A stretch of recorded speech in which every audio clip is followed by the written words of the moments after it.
ಈ ಎನ್.ಟಿ.ಎ ಕಡೆಯಿಂದ ನೀಟ್ ವಿದ್ಯಾರ್ಥಿಗಳಿಗೆ ಒಂದು ಗುಡ್ ನ್ಯೂಸ್ ಅಂತಾನೆ ಹೇಳ್ಬೋದು. ಯಾಕಂದ್ರೆ ನೀವು ಇಷ್ಟು ದಿನದಿಂದ ವೆಯ್ಟ್ ಮಾಡ್ತಿದ್ರಿ ಕೀ ಆನ್ಸರ್ ಯಾವಾಗ ಬಿಡ್ತಾರೆ ಎನ್.ಟಿ.ಎ ಕಡೆಯಿಂದ ಅಫಿಷಿಯಲ್ ಆಗಿ ಅಂತ. ಫೈನಲಿ ಕೀ ಆನ್ಸರ್‌ನ ರಿಲೀಸ್ ಮಾಡಿದ್ದಾರೆ. ಹಾಗಾದ್ರೆ ನಿಮ್ಮ ಕೀ ಆನ್ಸರ್ ನೀವು ಯಾವ ರೀತಿ ನೋಡಬೇಕು, ಇದ್ರ ಬಗ್ಗೆ ಲೇಟೆಸ್ಟ್ ಆಗಿ ಏನೇನು ಅಪ್ಡೇಟ್ಸ್ ಬಂದಿದೆ ಅದ್ರ ಬಗ್ಗೆ ಈ ಒಂದು ವಿಡಿಯೋದಲ್ಲಿ ತಿಳಿಸ್ಕೊಡ್ತೀನಿ.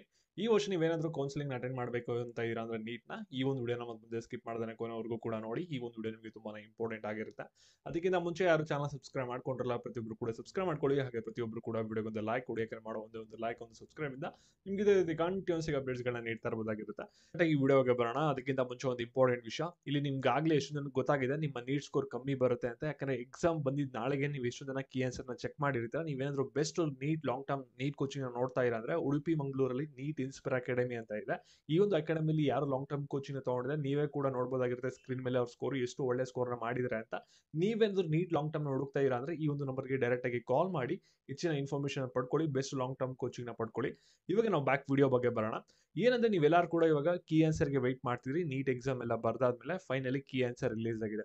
ಹಾಗಾದ್ರೆ ಕೀ ಆನ್ಸರ್ ನೀವು ಯಾವ ರೀತಿ ಡೌನ್ಲೋಡ್ ಮಾಡ್ಕೋಬಹುದು ಅಂದ್ರೆ, ಫಸ್ಟ್ ನೀವೇನ್ ಮಾಡಿ ಅಂದ್ರೆ ಯಾವ್ದಾರ ಒಂದು ಬ್ರೌಸರ್‌ನ ಓಪನ್ ಮಾಡ್ಕೊಳ್ಳಿ. ಕ್ರೋಮ್ ಅಥವಾ ಫೈರ್‌ಫಾಕ್ಸ್. ಅದ್ರಲ್ಲಿ ಏನ್ ಮಾಡಿ ಅಂದ್ರೆ ಎನ್.ಟಿ.ಎ ನೀಟ್ ಅಂತ ಸರ್ಚ್ ಮಾಡಿ. ಫಸ್ಟ್ ಲಿಂಕ್ ಮೇಲೆ ಕ್ಲಿಕ್ ಮಾಡಿ. ಕ್ಲಿಕ್ ಮಾಡಾದ್ಮೇಲೆ ಪೇಜ್‌ನ ಸ್ಕ್ರಾಲ್ ಮಾಡಿ. ಅದಾದ್ಮೇಲೆ ಇಲ್ಲಿ ಡೌನ್ಲೋಡ್ ನೀಟ್ ಯು.ಜಿ ಕನ್ಫರ್ಮೇಷನ್ ಅಂತ ಪೇಜ್ ಇದೆಯಲ್ಲ, ಈ ಒಂದು ಪೇಜ್ ಮೇಲೆ ಕ್ಲಿಕ್ ಮಾಡಬೇಕಾಗುತ್ತೆ. ಕ್ಲಿಕ್ ಮಾಡಿದ ತಕ್ಷಣ ನಿಮ್ಗೆ ಏನಾಗುತ್ತೆ ಅಂದ್ರೆ ಲಾಗಿನ್ ಪೇಜ್ ಓಪನ್ ಆಗುತ್ತೆ. ಅಲ್ಲಿ ನಿಮ್ಮ ಲಾಗಿನ್ ಡೀಟೇಲ್ಸ್ ಹಾಕ್ಬಿಟ್ಟು ನೀವು ಲಾಗಿನ್ ಆಗಬೇಕಾಗುತ್ತೆ. ಲಾಗಿನ್ ಆದ್ಮೇಲೆ ನೀವು ನೆಕ್ಸ್ಟ್ ಏನ್ ಮಾಡ್ಬೇಕು ಅದ್ರ ಬಗ್ಗೆ ತಿಳಿಸ್ಕೊಡ್ತೀನಿ. ಅದಕ್ಕಿಂತ ಮುಂಚೆ ನಿಮ್ಮ ನೀಟ್ ಸ್ಕೋರ್ ಬಂದಾದ್ಮೇಲೆ ನೆಕ್ಸ್ಟ್ ನೀವು ಕೌನ್ಸೆಲಿಂಗ್ ಕರೆಕ್ಟ್ ಆಗಿ ಅಟೆಂಡ್ ಮಾಡಬೇಕು. ಕರೆಕ್ಟ್ ಆಗಿ ಕಾಲೇಜ್ ಹೋಗಿ ಅಡ್ಮಿಷನ್ ಆಗಬೇಕು. ಯಾವುದೇ ತರದ ಮಿಸ್ಟೇಕ್ ಇಲ್ದೇನೆ ಅಂದ್ರೆ ಕಂಪ್ಲೀಟ್ ನೀಟ್ ಕೌನ್ಸೆಲಿಂಗ್ ಗೈಡೆನ್ಸ್ ಏನಾದ್ರು ಬೇಕಾಗಿದೆ ಅಂದ್ರೆ ಈ ಒಂದು ನಂಬರ್‌ಗೆ ವಾಟ್ಸ್ಆಪ್ ಮಾಡ್ಬಿಟ್ಟು ಪೇಯ್ಡ್ ಕೌನ್ಸೆಲಿಂಗ್ ಮೆಂಬರ್‌ಶಿಪ್‌ಗೆ ನೀವು ಎನ್ರೋಲ್ ಆಗಬಹುದಾಗಿರುತ್ತೆ. ಲಾಗಿನ್ ಆದ್ಮೇಲೆ ಏನಾಗುತ್ತೆ ಅಂದ್ರೆ ಪೇಜ್ ಈ ರೀತಿ ಬರುತ್ತೆ. ಅಲ್ಲಿ ವ್ಯೂ ಕೀ ಆನ್ಸರ್ ಅಂತ ಇರುತ್ತೆ. ಅದ್ರ ಮೇಲೆ ಆಪ್ಷನ್ ಮೇಲೆ ಕ್ಲಿಕ್ ಮಾಡಿದ್ರೆ ನಿಮಗೆ ಪೇಜ್ ಈ ರೀತಿ ಓಪನ್ ಆಗುತ್ತೆ. ಫಸ್ಟ್ ಇಲ್ಲಿ ಸೀರಿಯಲ್ ನಂಬರ್ ಬರುತ್ತೆ. ಅದಾದ್ಮೇಲೆ ನಿಮ್ಗೆ ಯಾವ ಒಂದು ಕ್ವೆಶ್ಚನ್ ಪೇಪರ್ ಬುಕ್ಲೆಟ್ ಸಿಕ್ಕಿದಲ್ಲ ಆ ಒಂದು ವರ್ಷನ್ ಕೋಡ್ ಇರುತ್ತೆ. ಆಮೇಲೆ ಕ್ವೆಶ್ಚನ್ ಐಡಿ ಇರುತ್ತೆ. ಆಮೇಲೆ ಕರೆಕ್ಟ್ ಆಪ್ಷನ್ ಯಾವುದು ಅದನ್ನ ನೀವು ಇಲ್ಲಿ ನೋಡ್ಕೋಬಹುದಾಗಿರುತ್ತೆ. ಸರಿನಾ? ಮತ್ತೆ ನಿಮ್ದು OMR ಶೀಟ್ ಕೂಡ ಎನ್.ಟಿ.ಎ ವೆಬ್ಸೈಟ್ ಅಲ್ಲಿ ಆಗ್ಲೇ ಅಪ್ಲೋಡ್ ಮಾಡಿರ್ತಾರೆ. ಅದನ್ನು ಕೂಡ ನೀವು ಡೌನ್ಲೋಡ್ ಮಾಡ್ಕೊಂಡು ನೋಡ್ಕೋಬಹುದು. ಸರಿನಾ?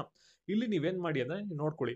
ಇವಾಗ ಯಾವ ಒಂದು ಕ್ವೆಶ್ಚನ್‌ಗೆ ಆನ್ಸರ್ ಚೆಕ್ ಮಾಡಬೇಕು ಅನ್ನೋದು ಕರೆಕ್ಟ್ ಆಪ್ಷನ್ ಯಾವ್ದು ಅನ್ನೋದನ್ನ ಇಲ್ಲಿ ಕೊಟ್ಟಿರ್ತಾರೆ. ಫಾರ್ ಎಕ್ಸಾಂಪಲ್ 10th ಕ್ವೆಶ್ಚನ್‌ಗೆ ಕರೆಕ್ಟ್ ಆಪ್ಷನ್ ಬಂದ್ಬಿಟ್ಟು ABCDಲಿ ಆಪ್ಷನ್ 1. ನೆಕ್ಸ್ಟ್ ಅದೇ ರೀತಿ ಒಂದು 22 ಕ್ವೆಶ್ಚನ್‌ಗೆ ಕರೆಕ್ಟ್ ಆಪ್ಷನ್ ಬಂದ್ಬಿಟ್ಟು ABCDಲಿ ಆಪ್ಷನ್ 2 ಆಗಿರುತ್ತೆ. ಇದೇ ರೀತಿ ನಿಮ್ಗೆ ಎಲ್ಲಾ ಕ್ವೆಶ್ಚನ್‌ದು ಏನಿದೆಯಲ್ಲ 180 ಕ್ವೆಶ್ಚನ್ಸ್ ಎಲ್ಲದಕ್ಕೂ ಕೂಡ ಕೀ ಆನ್ಸರ್‌ನ ಬಿಟ್ಟಿದ್ರೆ ನೀವು ಲಾಗಿನ್ ಮಾಡಿ ಚೆಕ್ ಮಾಡ್ಕೋಬಹುದಾಗಿರುತ್ತೆ. ನೀಟ್ OMR ಶೀಟ್ ನಿಮ್ಮ ಹತ್ರ ಇಲ್ಲ ಅಂದ್ರೆ ಈ ಒಂದು ಆಪ್ಷನ್ ಮೇಲೆ ಕ್ಲಿಕ್ ಮಾಡಿ ಇಲ್ಲಿ ನೀವು ನೋಡಬಹುದಾಗಿರುತ್ತೆ. ನಿಮ್ಮ OMR ಶೀಟ್ ಬಂದ್ಬಿಟ್ಟು ಈ ರೀತಿ ಕಾಣುತ್ತೆ. ಕ್ಲಿಕ್ ಮಾಡಿ ಇದನ್ನ ಡೌನ್ಲೋಡ್ ಮಾಡ್ಕೊಂಡು ಕೀ ನೋಡ್ಕೊಂಡು ನಿಮ್ಗೆ ಎಷ್ಟು ಮಾರ್ಕ್ಸ್ ಬರುತ್ತೆ ಅನ್ನೋದನ್ನ ಇವಾಗ ನೀವು ಕ್ಯಾಲ್ಕುಲೇಟ್‌ನ ಮಾಡ್ಕೋಬಹುದಾಗಿರುತ್ತೆ. ಸರಿನಾ? ಮತ್ತೆ ನಿಮ್ಗೆ ಏನಾದ್ರು ನೀವು ಬರ್ದಿರೋ ಆನ್ಸರ್ ಕರೆಕ್ಟ್ ಆಗಿದೆ, ಅವರು ಎನ್.ಟಿ.ಎ ಅವರು ರಿಲೀಸ್ ಮಾಡಿರುವಂತ ಕೀ ಆನ್ಸರ್ ತಪ್ಪಾಗಿದೆ ಅಂದ್ರೆ ಅಬ್ಜೆಕ್ಷನ್ ಕೂಡ ರೈಸ್ ಮಾಡಬಹುದು. ಜೂನ್ 5ನೇ ತಾರೀಕು ಲಾಸ್ಟ್ ಡೇಟ್ ಆಗಿರುತ್ತೆ. ಮತ್ತೆ ನಿಮ್ಗೆ ಏನಾದ್ರು ಪೇಯ್ಡ್ ಕೌನ್ಸೆಲಿಂಗ್ ಮೆಂಬರ್‌ಶಿಪ್ ಬೇಕು ಅಂದ್ರೆ ಒಂದು ನಂಬರ್‌ಗೆ ವಾಟ್ಸ್ಆಪ್ ಮಾಡ್ಬಿಟ್ಟು ಎನ್ರೋಲ್ ಆಗಿ. ಮತ್ತೆ ಇದೇ ರೀತಿ ಅಪ್ಡೇಟ್ಸ್ ಬೇಕಂದ್ರೆ ಚಾನಲ್ ಸಬ್ಸ್ಕ್ರೈಬ್ ಮಾಡ್ಕೊಂಡು ವಿಡಿಯೋಗೆ ಒಂದು ಲೈಕ್ ಕೊಟ್ಬಿಟ್ಟು ವಿಡಿಯೋ ಯಾರಿಗೆ ಸಹಾಯ ಆಗುತ್ತೆ ಅವ್ರಿಗೆಲ್ಲರಿಗೂ ಕೂಡ ಶೇರ್ ಮಾಡಿ. Thank you.